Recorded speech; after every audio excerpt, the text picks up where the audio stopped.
Okay, a very good morning to all the students of class eighth. बच्चों, जैसा कि आपको पता है कि मंडे को आप लोगों का टेस्ट है। सो एमसीक्यू टेस्ट होगा। एंड एमसीक्यू टेस्ट में क्या है, एमसीक्यू टेस्ट के अंदर आप लोगों के 20 क्वेश्चंस हैं, 1 मार्क ईच।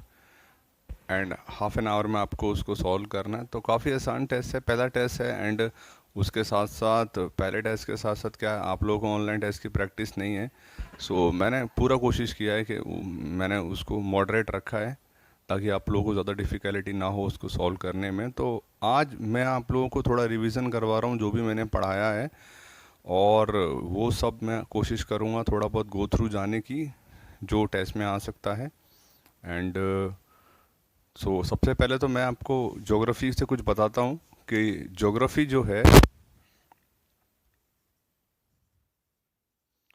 ज्योग्राफी से आ रहे हैं आपके दो चैप्टर। एक आ रहा है चैप्टर 1 रिसोर्स, एक आ रहा है chapter 2 land, soil and water resource. Okay, तो ये ज्योग्राफी में अगर बोर्ड विजिबल ना हो तो परेशान मत हो ना, वॉइस क्लियरिटी है, वॉइस को सुनना क्या बोल रहा हूँ। तो ज्योग्राफी में रिसोर्स और लैंड सॉइल वाटर रिसोर्स। तो रिसोर्स में मैंने आपको बताया था रिसोर्स क्या होती है, anything that has the utility to satisfy the human needs. तो क्वेश्चंस क्या आ सकते हैं रिसोर्स में से, क्वेश्चंस रिसोर्स से आ सकते हैं नॉन रिन्यूएबल या फिर रिन्यूएबल रिसोर्स। तो मैंने रिन्यूएबल बताया था, जो short period of Spain time में क्या हो जाए, रिन्यूड हो जाए, वो रिन्यूएबल है। नॉन रिन्यूएबल क्या है, जो short Spain period of time में क्या हो, रिन्यूड ना हो, वो नॉन रिन्यूएबल है। इसके एग्जांपल्स हैं कोल पेट्रोल क्या है, नॉन रिन्यूएबल है। रिन्यूएबल क्या है, वाटर है, सनलाइट है, सॉइल है। ओके, सो इन चीज़ों को याद रखना। और भी मैंने आपको चीज़ें बताई थी, एक्चुअल रिसोर्स, पोटेंशियल रिसोर्स। तो इन सारी चीज़ों पर फोकस करना, रिसोर्सेज क्या क्या हैं पढ़ लोगे, या फिर अगर एमसीक्यूज कर लोगे एक्सरसाइज के तो आसान रहेगा करने के लिए। ठीक है, दूसरा चैप्टर जो था वो था land, soil and water resource. तो land, soil and water resource में मैंने आपको बताया था कितना परसेंट लैंड है अर्थ पर, कितना परसेंट वाटर है, सॉइल, देन सॉइल के बारे में मैंने आपको बताया था। सो क्वेश्चंस क्या आ सकते हैं, क्वेश्चंस आ सकते हैं कितना परसेंट लैंड है, कितना परसेंट वाटर है, वाटर है तो कितना परसेंट फ्रेश वाटर है।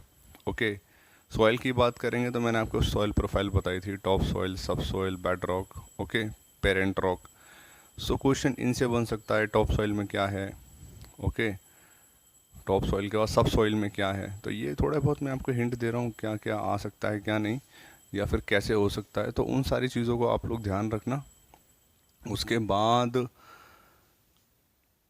मैं आपका सिविक्स पे आ जाता हूँ। सो सिविक्स से सिर्फ एक चैप्टर आ रहा है, एंड उसमें आप लोग पढ़ना कि अनटचेबिलिटी को अगर अबॉलिश करता है तो कौन सा आर्टिकल करता है, ओके, या कॉन्स्टिट्यूशन की नीड क्या है, what is the need of law, क्यों लॉज ज़रूरी हैं सोसाइटी के अंदर, ऐसा लॉ क्या काम करते हैं कि सोसाइटी में हमें लॉज की नीड होती है। ओके, तो अगर मैं एक आपको आइडिया दूं, फाइन आइडिया, तो मैंने शायद सबसे ज़्यादा वेटेज जो दिया है टेस्ट में वो ज्योग्राफी का दिया है। एंड सिविक्स से मैंने शायद 4-5 ही क्वेश्चन रखे हैं। सो नॉर्मल आप एक्सरसाइज को गो थ्रू जाके उन क्वेश्चंस को कर सकते हो। थोड़ा सा बता रहा हूँ, मैंने आपको बताया था कि अगर डिस्प्यूट्स को रिजॉल्व करना है इन एन अनपार्शियल मैनर तो हमें काफ़ी ज़रूरत पड़ती है किसकी, रूल्स ऑफ लॉ की। That is what that all are written in the constitution. उसके बाद लास्ट सिविक्स के बाद हम लोग आ जाते हैं हिस्ट्री पर। तो हिस्ट्री में चैप्टर फर्स्ट मैंने करवाया था मॉडर्न हिस्ट्री, लेकिन वो सिलेबस में आ नहीं रहा। तो हिस्ट्री में आएगा chapter 2 establishment of company power. तो इसमें मैं आपको काफ़ी कुछ पढ़ा चुका हूँ, और इसमें से शायद 6 क्वेश्चन आई थिंक सो आ रहे हैं, 5 या 6 क्वेश्चन। तो क्वेश्चन सारे मॉडरेट हैं, अगर क्वेश्चंस हैं सो क्वेश्चंस इस टाइप के रहेंगे आपके कि कर्नाटिक वॉर्स के आउटकम्स क्या थे, ब्रिटिशर्स कब आए, ओके, कौन ब्रिटिशर्स का एम्बेसडर था in the Jahangir court. Okay, तो नॉर्मल क्वेश्चंस हैं, ज़्यादा कुछ है नहीं, परेशान मत होना। और अगर उसके बाद भी कोई अच्छा टेस्ट नहीं करेगा तो वो डांट खाने के लिए बिल्कुल तैयार रहे। और कुछ अगर मैं आपको बताऊं, सो थोड़ा बहुत मैंने मराठा से पूछ लिया है एक आध क्वेश्चन। एंग्लो मराठा वॉर कौन लीड कर रहा था, क्या क्या बैकड्रॉप था, ठीक है, बैकग्राउंड क्या था, तो वो सब थोड़ा बहुत मैंने पूछा है। सब्सिडरी लाइन से मैंने कुछ नहीं पूछा है। एंड मैसूर से एक क्वेश्चन मैंने शायद पूछा है आप लोगों से। ओके, तो मैसूर वाला कल जो मैंने बताया था उसको थोड़ा सा रिवाइज करना।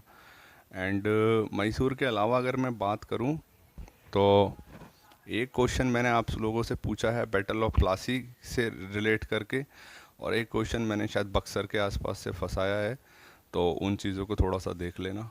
बाकी कल मैंने आपको मैसूर के बारे में बता दिया था। मैसूर के साथ साथ मैंने आपको कल स्ट्रेटजीज बता दी थी जो ब्रिटिशर्स यूज़ करते थे, जैसे कि सब्सिडरी लाइंस, जैसे कि एनेक्सेशन। मैं आपको नेक्स्ट लेक्चर जो मैं मंडे को लेने वाला हूँ उसमें मैं आप लोगों को पक्का बताने वाला हूँ किसके बारे में, डॉक्ट्रिन ऑफ लैप्स के बारे में।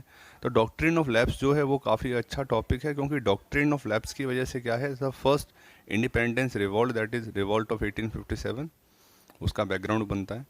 तो आज सिर्फ मैं थोड़ा आपको आइडिया दे रहा हूँ टेस्ट का, तो याद रखना ज्योग्राफी पर फोकस ज़्यादा करना, रिसोर्स चैप्टर और land soil water resource chapter पर, सिविक्स देख लेना एक्सरसाइज वगैरह, एंड हिस्ट्री मैं पढ़ा ही रहा हूँ तो वो आपकी मेमोरी में होगी। Okay, all of you, thank you, and Monday को मिलते हैं।